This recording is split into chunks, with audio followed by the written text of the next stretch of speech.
Je fais une vidéo rapide sur la capacité de voyager plus vite que la lumière en créant des trous de verre, en aspirant l'espace, etc. Pour dire un petit peu comment fonctionne une petite partie de la science, enfin une grosse partie, ce que je veux dire, ça s'applique un peu à toute la science. Mais là, je vais le faire dans le contexte de la relativité restreinte, puis de la relativité générale. Parce qu'il y a des espoirs, d'ailleurs pas forcément vains, pas forcément c'est pas forcément des espoirs utopiques, mais je dirais un peu trop absolu, voilà. Donc je rappelle comment a été découverte la relativité. Avant, vous aviez des équations de la physique, donc on faisait des maths, c'est hypothético-déductif, 100% les maths, hein. Et donc on avait un modèle dans lequel il y avait un temps absolu, il y avait un paramètre T qui disait quelle heure il est partout dans l'univers. Okay. Alors on faisait des maths comme ça, on avait la théorie de Newton, et le reste, il y avait d'autres axiomes bien sûr, puisqu'il y avait ce qu'on appelle la dynamique, c'est-à-dire qui fait rentrer en compte la quantité de mouvement et l'énergie, la masse, etc. Ce paramètre T, c'était une invention religieuse, mais les gens s'en rendaient pas compte. C'était un truc de dingue, hein, parce que on aurait pu, une fois les religions sécularisées dans nos contrées scientifiques, ce qu'on appelle aujourd'hui plus ou moins l'Occident, on aurait pu se dire que la relativité restreinte aurait dû être découverte à ce moment-là, c'est-à-dire 200 ou 300 ans plus tôt, sans avoir besoin de Michelson et Morley excitant Einstein, qui finalement a quasiment tout réglé. Et pourtant, ça s'est pas passé comme ça. Il a fallu attendre 200, 300 ans, les équations de Maxwell. Et beaucoup de gens, ils se disent « Ah, c'est compliqué, c'est de la science, etc. » Donc je redis ce qui s'est passé, et ça devrait normalement servir de leçon pour ce qu'on fait aujourd'hui. On a une batterie d'axiomes, souvent implicites, même si les scientifiques savent tous les écrire si on les paye. C'est-à-dire que ce sont des axiomes qui sont implicites, mais d'une certaine manière, pas cachés. Pas caché sous le tapis, pas subconscient. Voilà, la science, elle a réussi à faire passer les axiomes qu'on utilise du subconscient au conscient, ce qui est une bonne chose, vaut mieux être explicite. Ça rallonge les textes, donc on les remet dans l'implicite, voire on les sort jamais de l'implicite par écrit, vous voyez. Mais on a une batterie d'axiomes qui fondaient la théorie de Newton, dont l'axiome, avec ce paramètre T, le temps existe, et puis on va le mettre dans les équations, souvent on écrit petit t, minuscule, etc. Ce paramètre T générait la notion de simultanéité, qui est une notion mathématique qui n'a pas besoin de petit t. On peut l'oublier, le petit t, on peut dire que ça a un sens de dire que deux événements surviennent au même moment. Pas au même endroit, mais au même moment. La simultanéité, ok. Et puis, c'est un axiome d'une puissance, mais complètement dingue, ok. Ça a amené d'ailleurs l'invariant, quand on change de repère, à ne pas être de dimension 1, mais à être de dimension 2. Alors que les invariants qu'on connaît en géométrie, ce sont des nombres. C'est la distance entre deux points. Si vous changez de repère de manière isométrique, c'est-à-dire sans gondoler ou froisser les proportions, donc ça s'appelle tourner, hein, tourner, et puis c'est les rotations, translation, quoi. C'est les déplacements et les symétries. La distance ne change pas, et cette distance est de dimension 1, c'est-à-dire c'est un nombre, suivi d'une unité, mais c'est un nombre. Et dans Newton, on avait deux nombres. On avait la distance spatiale et la distance temporelle, c'est-à-dire le décalage, quel événement a eu lieu avant l'autre, sachant qu'on mettait 0 quand les deux événements étaient simultanés. On avait cette structure mathématique en place, sur le plan de la géométrie, de ce qu'on appelle des fois la cinématique physique. Ça, mathématiquement, ça avait une signature parfaitement claire dans les maths, et on a été très très en retard. C'est-à-dire que ce qu'Einstein a fait, c'est un coup de génie, certes, mais c'est surtout, il a révélé une énorme lacune dans la démarche scientifique. Parce que les scientifiques auraient dû s'émouvoir qu'ils avaient un invariant qui soit de dimension 2, c'est-à-dire deux nombres, la distance spatiale et la distance temporelle. Ils auraient dû s'émouvoir que masse et énergie sont deux grandeurs différentes, reliées par des équations bizarroïdes, et le tout calculé avec des intégrales de force. Des intégrales sur la distance pour l'énergie ou sur le temps pour la quantité de mouvement, etc., etc. Bon bref, je ne vais pas rentrer dans les détails. Ça concerne les textes, ça concerne le mec assis à son bureau qui fait des maths, tout ce que je suis en train de raconter. Beaucoup de gens racontent l'histoire de la relativité restreinte comme étant due au choc de Michelson et Morley qui ont découvert que l'éther était immobile. Alors déjà, ça aurait pu être pire.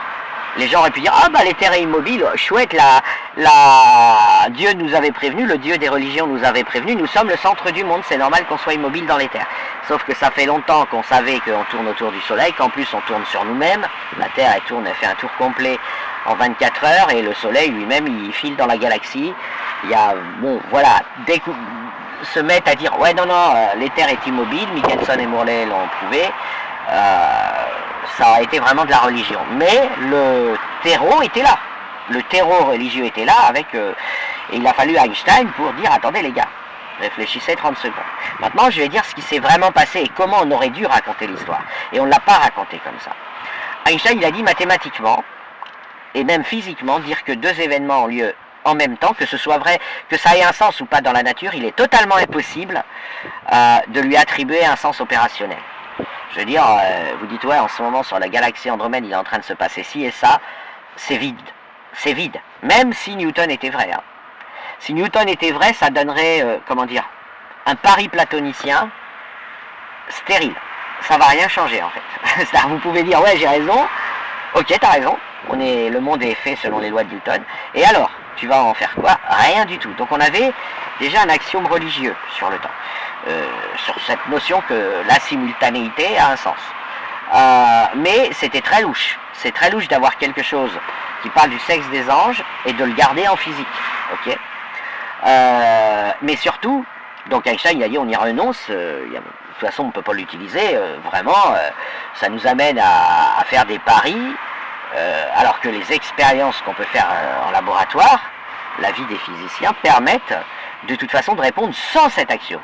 Okay, à tout un tas de questions sans cet axiome. Cet axiome n'apporte pas grand-chose, finalement. Et surtout, il porte en lui-même son auto-falsification. C'est-à-dire que si vous avez de la chance, vous n'allez pas le contredire, mais on voit bien qu'en fait, on pourrait savoir. C'est juste qu'on se retient. On ne veut pas renoncer au temps absolu, alors on se retient de faire des expériences qui nous permettraient de calculer que le temps il y a des expériences qui falsifient, c'est-à-dire qui rentrent en contradiction avec l'idée qu'une simultanéité aurait un sens absolu, c'est indépendante des repères. Ça c'est une première étape, il n'a pas franchi la deuxième Einstein. Et aujourd'hui la physique l'a toujours pas franchi d'une manière, comment je pourrais dire ça, agile. C'est que la vitesse de défilement du temps n'a pas de raison d'être linéaire. On considère que si, parce que c'est pratique, mais c'est un axiome religieux, encore une fois. Et Einstein a dit, oh, ça on va le garder. Ça on va le garder, et non seulement on va garder que c'est linéaire, mais on va garder que ça a un sens de dire que deux horloges sont fabriquées pareilles. Et que donc quand elles mesurent le temps, c'est pas juste une histoire de changement d'unité. Et ça c'est pareil. Heureusement que la nature nous offre une apparence de vérité de ce truc-là, mais ça se mesure. Donc ça peut être falsifié, c'est juste qu'on se retient de le falsifier. Alors comment on s'est retenu de le falsifier? Parce qu'on a quand même progressé. On a fait des variétés. C'est là on est passé de la relativité restreinte à la relativité générale. Et encore, une fois, j'insiste, dans tout ça, on n'a ajouté aucun axiome, on en a juste retiré. On a fait des maths, et on a dit, les maths nous disent qu'on pourrait le mesurer. On pourrait mesurer à quel point le temps dépend du repère. On l'a mesuré, on a obtenu la relativité restreinte et la vitesse de la causalité, qui semble être très proche de la vitesse de la lumière, ou voire égale aujourd'hui. Mais dire que la vitesse de la causalité est fixe, ça n'a pas de sens en fait. C'est la vitesse de la causalité. Et compte tenu des maths qu'il y a derrière, cette vitesse de la causalité, c'est un décret religieux, enfin c'est un décret pratique et linguistique de dire que c'est constant. Et pour l'instant ça marche. Pour l'instant ça nous a fait avancer. Mais en réalité, si vous y réfléchissez bien, de toute façon, ça s'appelle vitesse de la causalité, c'est fini. C'est un nombre fini, et si elle changeait, elle ne changerait pas. C'est-à-dire que de toute façon, les gens qui vont dire « Ah ouais, non, nous, dans notre monde, ça va à 50 000 km par seconde au lieu de 300 000 », eh bien, ces gens, ils continueraient de dire 300 000 et ils changeraient les unités avec lesquelles ils mesurent les distances. En disant, dans ce monde, les lois de la physique ont changé, mais pas la vitesse de la causalité. Vous voyez ce que je veux dire? C'est-à-dire que vous pouvez, si vous avez un modèle dans lequel, localement, vous avez des vitesses de la causalité finies, vous pouvez tout réécrire de manière à ce que ce soit une constante. Et c'est des pures maths. Il n'y a pas de besoin de physique expérimental. Mais c'est un choix méthodologique, parce que c'est plus facile de faire des calculs comme ça. Et du coup, on a tout simplement maintenant avec de pures maths que masse énergie c'est la même chose et que distance et temps c'est la même chose à condition de passer par les nombres complexes. Bon, c'est des maths. Et puis c'est des maths, les nombres complexes sont enseignés au lycée, hein, c'est pas des maths inaccessibles. Voilà. Mais maintenant, si vous décidez de faire un modèle dans lequel à chaque point vous allez dire que la vitesse de la causalité c'est temps et que vous faites varier, vous faites une vitesse de la causalité qui change tout le temps, vous aurez une traduction mathématique en un autre modèle qui vous dira la vitesse de la causalité, elle est nulle part pareille. Voilà. Et puis, ce sera des maths d'autres maths qui décrivent la même réalité prétendument matérielle. Voilà. Donc il faut faire attention. Pourquoi? Parce que la vitesse de la causalité, la plupart des gens et la plupart des façons mathématiques de présenter les choses autrement, pour des raisons purement pratiques, ils la considèrent comme finie et égale à 300 000 km/s environ. Mais la bonne manière idéale de parler, ce serait de faire 10 ans de maths avec 3000 experts, 3000 champions du monde de maths, mais bon, ils ont décidé de faire autre chose et de ne pas s'occuper de ça, pour un modèle où la vitesse de la causalité est par définition infinie, ok? Parce que c'est la vitesse au-delà de laquelle on remonte dans le temps. Donc, de toute façon, c'est... si vous allez de Paris à Marseille en 1 heure, vous partez à 13 h, vous arrivez à 14 h. Si vous allez un peu plus vite, vous arrivez à 13 h 30. Si vous allez infiniment vite, vous partez de Paris à 13 h, vous arrivez à 13 h. Et si vous dépassez encore un peu, si vous allez encore un peu plus vite, vous arrivez à 12 h 50 et vous avez remonté dans le temps. Okay. Et ce qui va faire qu'on peut dire que vous avez remonté dans le temps et pas juste raconter une histoire dans laquelle vous partez de Marseille à 12 h 50 pour arriver à 13 h à Paris, c'est que votre temps propre pour aller de Paris, quand vous allez partir de Paris à 13 h et arriver à Marseille à 12 h 50, vous aurez passé, allez, on va dire un quart d'heure. Et ça, on peut faire des maths autour de ça, même si on ne sait pas fabriquer de voitures qui fonctionnent comme ça. On peut le mathématiser, vous aurez vécu un quart d'heure dans la voiture, donc vous aurez, allez, on va dire 1000 heures, vous êtes sur Terre depuis 1000 heures, quand vous partez de Paris, votre organisme, il a 1000 heures dans les jambes, et puis quand vous arrivez à Marseille, il a mis 1000 heures et quart, ok. Mais, vous partez de Paris à 13 h et vous arrivez à 12 h 50 dans l'autre système de mesure, qui est la France, qui lui vous voit remonter dans le temps, et c'est-à-dire en fait, il vous voit vivre à l'envers, d'accord. Ça, mathématiquement, il n'y a aucun souci. Après, il y a les paradoxes du grand-père, etc., j'en parle pas. Mais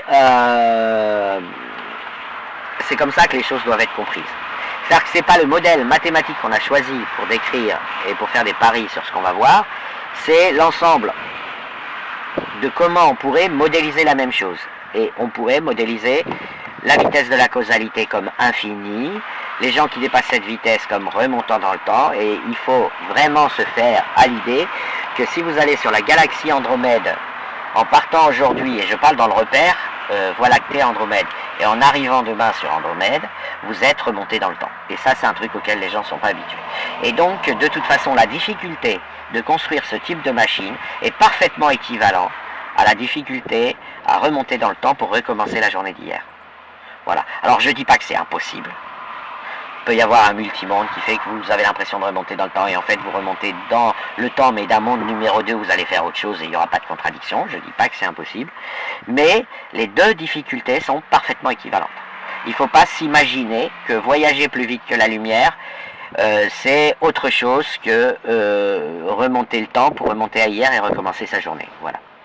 Alors je sais, pour l'instant, il délire avec un ailleurs, etc. Mais tout ça, c'est basé sur les équations dynamiques et non pas cinématiques. C'est-à-dire que la cinématique, elle s'en bat les couilles des infinis.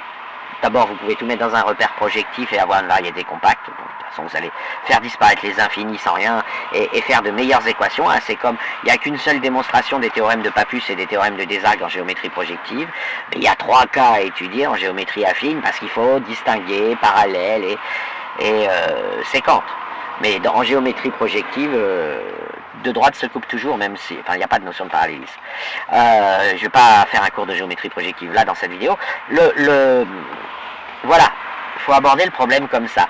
Dites-vous bien que mathématiquement, la vitesse de la causalité, elle est infinie et que notre façon de faire de la relativité restreinte et générale, c'est juste pour des raisons purement pratiques qu'on a cette constante parce que on n'a pas travaillé. Voilà. On n'a pas travaillé le dossier, on n'arrive pas à mettre la vitesse de la lumière comme infinie d'une façon dans un beau modèle mathématique bien propre.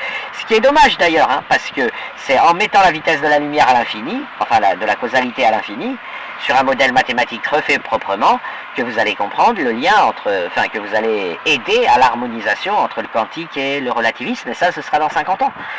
Et puis c'est une question de budget aussi.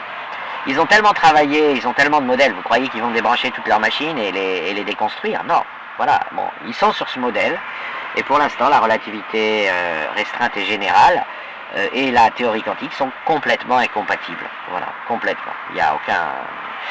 Et alors, pour terminer, je voudrais rappeler que finalement, les gens qui s'émeuvent qu'il y ait deux théories, la relativité générale et la relativité restreinte, c'est en fait très banal, c'est-à-dire que nous avons, et c'est un petit peu mystérieux, nous avons découvert la notion de dérivée et de tangence à une courbe. Vous avez un truc qui tourne, mais vu au microscope ultra grossissant, ça a l'air d'être d'une droite localement, ou un plan, ou un espace. C'est donc normal. Et aujourd'hui, les scientifiques travaillent dans une variété, ce qui est un axiome religieux, dire l'espace-temps est une variété, c'est de la religion, mais tant pis, c'est comme ça qu'ils travaillent, ils ont investi là-dedans, et ils estiment que les espaces tangents à cette variété sont une représentation du monde par la relativité restreinte. Voilà, mais ça c'est banal. En fait, c'est banal quand vous avez une sphère et que vous l'étudiez localement, vous avez un plan. Voilà. Elle ne devient une sphère que si vous la regardez de loin. Eh bien, c'est si vous regardez de loin l'espace-temps que vous avez une variété, gondolée dans tous les sens, et puis si vous zoomez sur un point, ça vérifie les lois de la relativité restreinte en termes de cinématique. Et là, c'est déjà très dur. Hein. C'est très très dur pour les étudiants. Bon, même pour moi d'ailleurs. Hein. Moi, j'ai juste un avantage, c'est que je m'en tape, donc je me fatigue pas. C'est-à-dire que je sais accepter les boîtes noires en tant que scientifique professionnel, ce qu'un étudiant aura du mal à faire. Donc il va aller se noyer dans une boîte noire, et il va passer 3 ans à essayer de s'en sortir, et quand il s'en sera sorti, il aura juste réalisé qu'il y avait juste besoin de donner un nom, et pas forcément de savoir ce qu'il y avait dans la boîte noire, parce que ça mène à rien. Mais à part ça, je peux vous dire que c'est très dur pour tout le monde, la relativité générale, et qu'ils s'en sortent pas. Ils sont obligés de construire des super ordinateurs pour simuler des trous noirs, alors que le principe de base est compris. Vous voyez, donc, et que les modèles de trous noirs abstraits existent depuis presque pas un siècle, mais un peu moins, quoi.